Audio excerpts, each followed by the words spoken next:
Who is funding the Iran war? United States. Most of the money for the US military campaign comes from American taxpayers through the US defense budget. The Pentagon pays for aircraft carriers and naval groups, missiles and interceptors, Patriot, Tomahawk, THAAD, aircraft operations and logistics, military bases across the Middle East. In the first 4 days alone, operations reportedly cost around $11 billion, mostly on missiles and interceptors. The White House is expected to request additional funding from Congress to replenish weapons and sustain operations. Israel. Israel is also paying a huge portion of the cost itself.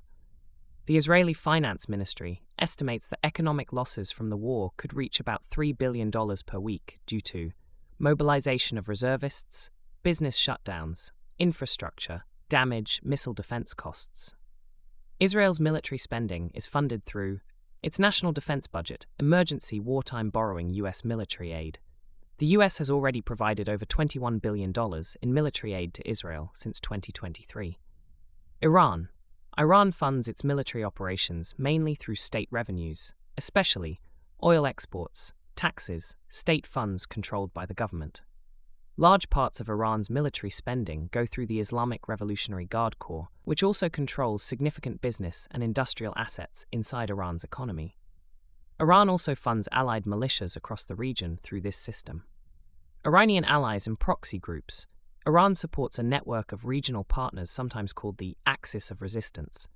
These include groups such as Hezbollah, Palestinian militant groups, militias in Iraq and Syria.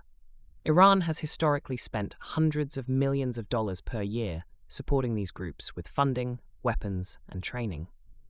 Those groups contribute to the wider conflict, but are not the main financiers of the war itself.